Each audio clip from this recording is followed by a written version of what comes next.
Sebelumnya, Assalamualaikum warahmatullahi wabarakatuh. Perkenalkan, nama saya Gina Amalia Firdaus, NIM 2020 11228. Di sini saya dari kelompok F9 Praktikum Teknik Digital. Di sini saya akan menjelaskan materi modul 1 sampai modul 6. Modul 1 yang berjudul Rangkaian Kombinasional. Yang mana pada modul 1 ini memiliki tujuan, yaitu memahami pemrosesan data pada gate dasar dan gate tambahan. Apa sih pengertian gate dasar dan tambahan? Nanti akan dijelaskan pada slide selanjutnya. Untuk pengertian rangkaian kombinasional sendiri, yaitu merupakan rangkaian logika yang akan menghasilkan nilai berdasarkan masukannya. Maksudnya itu, nilai output itu tergantung dari nilai inputan. Gate dasar. Gate dasar merupakan harga peubah atau variabel logika. Pada dasarnya hanya dua, yaitu benar atau salah. Dalam persamaan logika, umumnya simbol 1 dipakai untuk menyatakan benar dan simbol 0 dipakai untuk menyatakan salah. Dengan memakai simbol ini, maka keadaan suatu logika hanya mempunyai dua kemungkinan, 1 dan 0. Kalau tidak 1, maka keadaan itu harus 0, dan kalau tidak 0, maka keadaan itu harus 1. Operasi yang paling mendasar dalam logika adalah penyangkalan dengan kata-kata tidak atau not. Jadi benar adalah tidak salah dan salah adalah tidak benar. Operasi ini dikenal secara umum dengan nama inversion, yang disimbolkan dengan garis di atas peubah yang disangkal itu. Gerbang elektronik yang berfungsi menindakkan ini disebut gerbang not dan sering juga disebut inverter. Bila masukkan gerbang not dinamakan A dan keluarannya dinamakan Z, maka hubungan masukan dan keluaran itu dituliskan sebagai Z sama dengan A. Lalu untuk penjelasan gate tambahan, yaitu gerbang-gerbang elektronik NOT, OR, dan AND dibuat juga gerbang elektronik lain yang sangat mempermudah perencanaan beberapa bentuk rangkaian logika. Gerbang tersebut adalah gerbang-gerbang NOR, NAND, eksklusif OR atau XOR, eksklusif NOR atau XNOR atau ekuivalen. Keluaran gerbang NOR adalah komplement dari keluaran OR, dan dari kenyataannya itulah disebut NOR, yang merupakan singkatan dari NOT OR. Jadi, gerbang NOR merupakan gerbang OR yang di keluarannya diberi gerbang NOT pada keluarannya. Selanjutnya NAND. Nah, NAND merupakan singkatan dari NOT AND, juga dapat dipandang sebagai gabungan antara AND dan NOT, yaitu gerbang AND dengan NOT pada keluarannya. Jadi, walaupun NOT-nya ditempelkan di depan nama gerbang-gerbang NOR dan NAND, NOT itu ditempelkan di bagian keluaran gerbang OR dan AND. Simbol yang dipakai untuk menyatakan NOR adalah lambang OR yang ditambahkan lingkaran kecil pada keluarannya, dan lambang untuk NAND adalah lambang N dengan lingkaran kecil di keluarannya. Untuk masukan A dan B, persamaan keluaran dari gerbang-gerbang NOR dan NAND adalah NOR sama dengan Z sama dengan A bar ditambah B bar. Lalu ada NAND. Nah, di sini Z sama dengan A bar B bar. Kalau yang NOR itu dia ada simbol plus, kalau yang NAND dia tidak ada. Pada modul 1 ini terdapat NAND gate. Nah, NAND gate ini di mana not AND atau bukan AND. NAND gate merupakan kombinasi dari gerbang AND dan gerbang NOT yang menghasilkan kebalikan dari keluaran output. Karena konfigurasi yang dimilikinya berlawanan dengan gerbang AND, sehingga penggunaannya juga sangat berbeda. Pada tujuan NAND gate ini, yaitu untuk memahami pemrosesan input pada NAND gate. Untuk melakukan pengambilan data pada praktikum NAND gate ini, yang pertama itu harus membuat rangkaian menggunakan Proteus. Setelah kita pelajari yang sudah berlalu, Jadi kita menggunakan praktikumnya ini menggunakan Proteus pada laptop masing-masing. Selanjutnya, NotGet.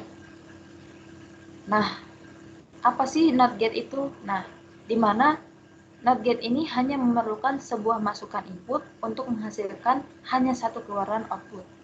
Gerbang NOT juga disebut dengan inverter atau pembalik, karena menghasilkan keluaran atau output dan berlawanan kebalikannya dengan masukan atau inputannya.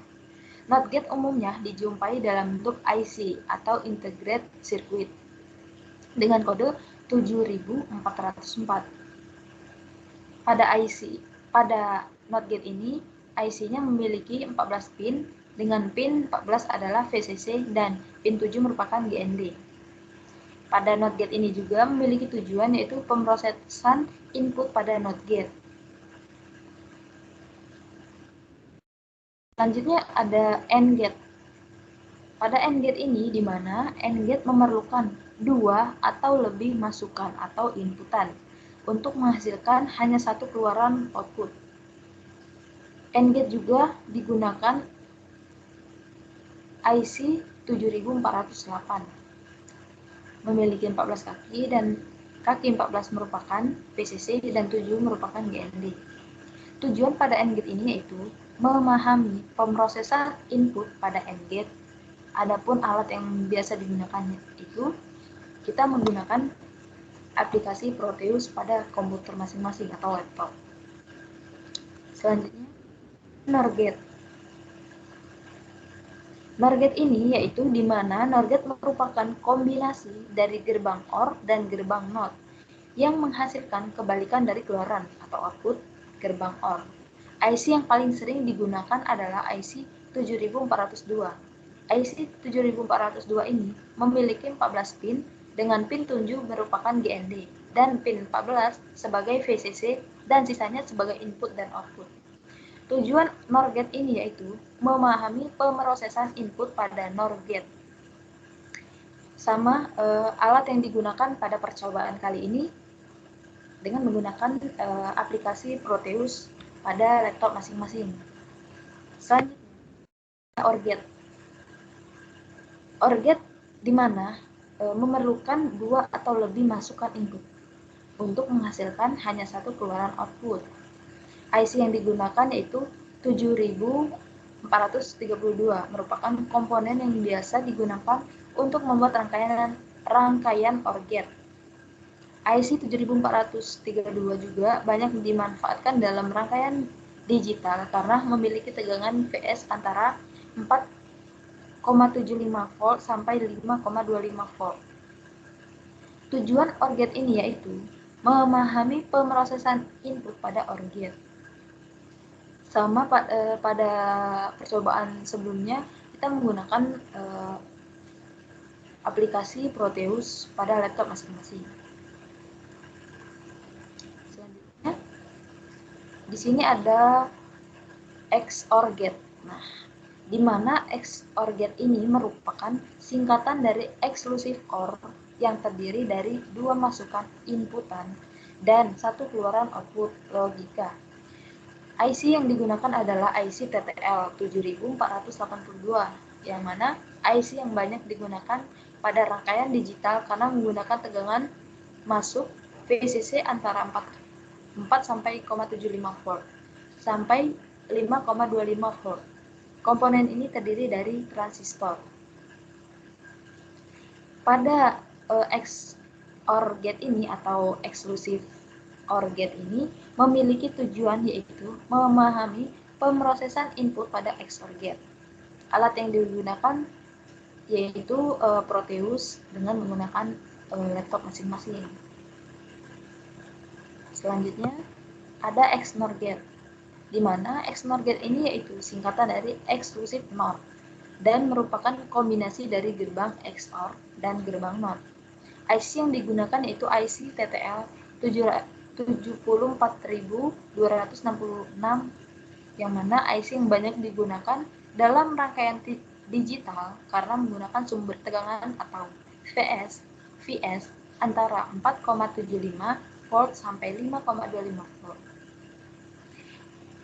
Tujuan XNOR gate ini yaitu memahami pemrosesan input pada XNOR gate. Alat yang digunakan sama, yaitu menggunakan aplikasi Proteus pada laptop masing-masing. Selanjutnya yaitu masuk ke modul 2, flip-flop dan counter. Pada modul 2 ini memiliki tujuan yang pertama, memahami pemrosesan dan kondisi yang terdapat pada flip-flop. Yang kedua, memahami tentang input dan output pada counter. Untuk pengertian flip-flopnya sendiri yaitu suatu rangkaian yang terdiri dari elemen aktif atau transistor yang kerjanya saling bergantian. Flip-flop merupakan suatu rangkaian yang keluarannya tidak tergantung dari kombinasi masukan, tetapi juga dipengaruhi kondisi keluaran sebelumnya. Flip-flop bersifat bistable, yaitu dua kondisi yang stabil 0 atau 1. Kondisi ini akan tetap stabil, tidak akan berubah jika tidak ada pemicu atau input yang masuk. Jenis flip-flop ada 4, yaitu RS flip-flop, JK flip-flop, JK flip-flop, dan preset, clear, dan D flip-flop. Pada langkah percobaan, pada modul 2 ini, terdapat percobaan SR flip-flop dan percobaan JK flip-flop.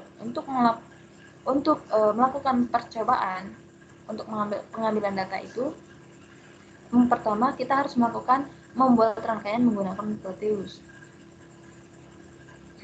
Untuk melihat alat yang digunakan yaitu gunakan gerbang NAND untuk membentuk rangkaian. Untuk melihat perubahan keluaran untuk setiap masukan gunakan logic probe atau yang big, logic probe-nya yang big, dan logic state. Setelah itu, amatilah perubahan yang terjadi dan catat pada tabel pengamatan. Untuk melakukan pengambilan data pada percobaan JK flip-flop, langkah yang pertama yang harus dilakukan yaitu membuat rangkaian menggunakan Proteus. Kemudian gunakan gerbang JKFF dan clock untuk membentuk rangkaian. Untuk melihat perubahan keluaran untuk setiap masukan menggunakan logic probe dan logic state. Setelah itu amatilah perubahan yang terjadi dan catatlah pada tabel pengamatan. Contoh, ketika input R bernilai 0 dan input S bernilai 0, maka output Q bernilai 1 dan output Q bernilai 1. Kondisi ini dinamakan terlarang. Ketika input R bernilai 0 dan S bernilai 1, maka output Q bernilai 0 dan output Q bernilai 1. Kondisi ini dinamakan reset. Tapi ketika input R bernilai 1 dan input S bernilai 0, maka output Q bernilai 1 dan output minus Q bernilai 0. Kondisi ini dinamakan set. Lalu, pada saat kondisi input R bernilai 1 dan input S bernilai 1, maka output Q bernilai 1 dan output Q bernilai 0. Kondisi ini dinamakan memori, karena outputannya sama seperti outputan sebelumnya. Selanjutnya, counter. Nah, untuk pengertian counter yaitu merupakan rangkaian logika sekuensial yang digunakan untuk menghitung jumlah pulsa yang diberikan pada bagian masukan. Tujuan pada counter ini yaitu memahami tentang input-output dari counter. Untuk pengambilan data pada counter ini yaitu langkah pertama yang harus dilakukan yaitu membuat rangkaian menggunakan Proteus pada laptop masing-masing. Kemudian gunakan IC 74LS191, IC 7447 serta 7 segmen MPX1 CA dengan melihat perubahan. Untuk melihat perubahan bilangan binar menggunakan logic probe yang big. Selanjutnya pin E, D, E, dan PL dihubungkan ke VCC plus 5. Setelah itu amati perubahan yang terjadi dan catat pada tabel pengamatan. Di sini ada SIPO dan PIPO. SIPO, PIPO. Nah, untuk SIPO itu singkatan dari serial input parallel output, di mana serial input parallel output ini merupakan register geser yang akan menggeser data seri dan mengeluarkannya dalam format paralel tanpa mengubah nilai data tersebut. Tujuan dari praktikum ini yaitu memahami pergeseran data yang menggunakan shift register jenis serial input parallel output atau SIPO. Untuk melakukan pengambilan data pada SIPO, langkah pertama yaitu harus dilakukan mencari komponen IC 7474164 logic probe bit dan logic step. Setelah semua komponen lengkap, lalu susun rangkaian. Kemudian hubungkan pin A, pin B, pin clock, dan pin MR dengan 4 logic step. Hubungkan Q0, Q1, Q2, Q3, Q4, Q5, Q6, dan Q7 dengan 8 logic probe. Jika rangkaian sudah selesai, kemudian disimulasikan rangkaian dengan menekan tombol play di bagian bawah tools atau jendela sebelah kiri.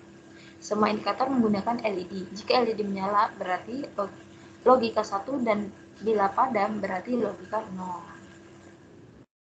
Selanjutnya ada PIPO. PIPO itu parallel input, parallel output. Jadi di mana parallel input, parallel output merupakan register geser yang semua bit data terbaca secara paralel pada keluaran setelah data diberikan pada masukan secara paralel. Tujuan pada PIPO ini yaitu memahami pergeseran data dengan menggunakan shift register jenis parallel input, parallel output atau biasa disebut PIPO. Untuk melakukan pengambilan data pada paralel PIPO ini, langkah pertama yang harus dilakukan yaitu mencari komponen IC 74194, logic probe, dan logic step. Kemudian hubungkan D0, D1, D2, dan D3 dengan 4 logic step. Hubungkan Q0, Q1, Q2, Q3 dengan 4 logic probe. Lakukan ini pada kedua IC. Selanjutnya, hubungkan pin clock dari masing-masing IC dengan clock dengan logic step.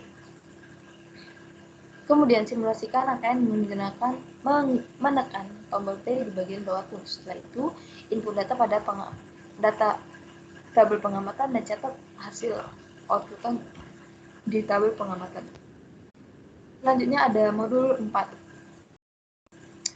Di modul 4 ini ada BCD to 7 segment. Nah, di mana BCD ini merupakan singkatan dari binary kode desimal, merupakan sistem sandi yang umum digunakan untuk menyatakan angka desimal dalam bentuk digital, dan 7 segment merupakan suatu segmen yang digunakan menampilkan angka. Pada BCD atau binary kode desimal 7 segment ini memiliki tujuan yaitu memahami proses penampilan bilangan desimal pada 7 segment. Untuk melakukan pengambilan data pada parallel input, parallel output atau PIPO ini yaitu untuk melakukan pengambilan data pada BCD 7 segment ini kita menggunakan IC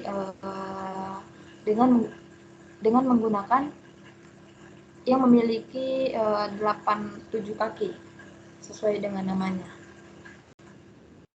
Ini ada decoder 2 to 4. Maksudnya decoder 2 to 4, di mana decoder merupakan alat yang dapat digunakan untuk mengembalikan proses encoding sehingga kita dapat melihat atau menerima informasi aslinya. Decoder juga dapat diartikan sebagai rangkaian logika yang dapat diartikan sebagai rangkaian logika yang menerima input-input binar yang mengaktifkan salah satu outputannya sesuai dengan urutan binar tersebut. Pada decoder 2 to 4 ini memiliki tujuan yang mana tujuannya itu memahami proses decoding pada decoder 2 to 4. Untuk melakukan pengambilan data pada decoder 2 to 4 ini, langkah pertama yang harus dilakukan yaitu kita pertama kali harus membuka aplikasinya dulu. Selanjutnya, kemudian kita memilih pada aplikasi Proteus, kita memilih IC 4556 dengan mengklik icon P pada aplikasi, lalu ketik 4556. Nah, pada situ pada saat kita sudah mengetik itu akan muncul. Lalu kita menggunakan logic state dan logic probe. Selanjutnya pilih menu 2D graphic text mode untuk menulis nama input dan output. Untuk input A dan B, sedangkan output Y0, Y1, Y2, dan Y3. Hubungkan input A ke kaki 2 dan B ke kaki 3. Setelah itu, klik Run, kemudian catat hasil pada tabel pengamatan dengan mengatur saklar input A dan input B. Selanjutnya, yaitu modul 5. Ada multiplexer dan demultiplexer. Yang pertama, multiplexer. Apa sih multiplexer itu? Multiplexer merupakan suatu rangkaian logika yang dapat menerima satu hingga banyak input data, dan untuk suatu saat tentunya hanya mengizinkan satu data saja input masuk dan melewati output yang diatur oleh input selector. Oleh karena itu, multiplexer memiliki fungsi sebagai sebuah pengontrol digital. Multiplexer ini juga memiliki jumlah kanal input lebih dari satu, minimal 2 atau kelipatan 2, dan hanya memiliki satu kanal output. Suatu multiplexer ini dengan 2N saluran masukan memerlukan add sinyal kontrol. Fungsi multiplexer sendiri yaitu sebagai menseleksi data sebagai data routing atau perjalanan data. Sebagai multiplexer biasanya menentukan perjalanan data dari sumber data di antara beberapa sumber satu ke tujuan. Sebagai operasi sequencing atau pengurutan operasi untuk menghasilkan sebuah bentuk gelombang dan untuk menghasilkan sebuah logika.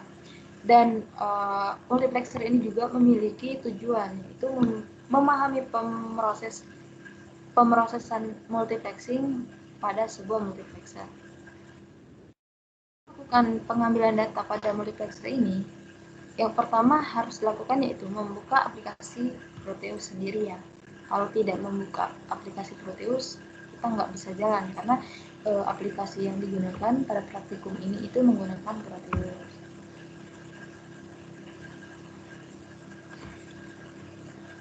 Lalu pada saat sudah terbuka aplikasinya, kita disuruh memilih memasukkan komponen-komponen yang digunakan. Jadi komponen yang digunakan itu ada logic state, logic probe, dan IC 74LS157. Selanjutnya kita di sana akan merangkai dari komponen tersebut, kita disuruh merangkai.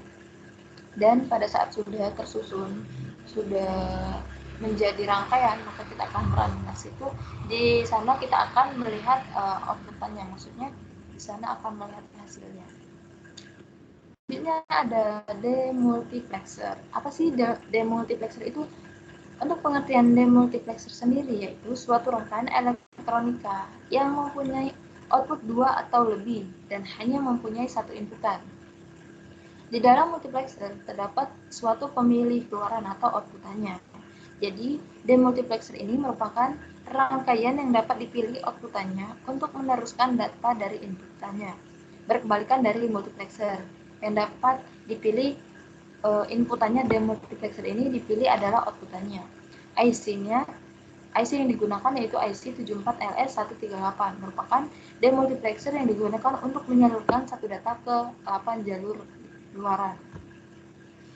Pada demultiplexer ini memiliki tujuan yaitu memahami proses demultiplexing atau demux pada sebuah multiplexer.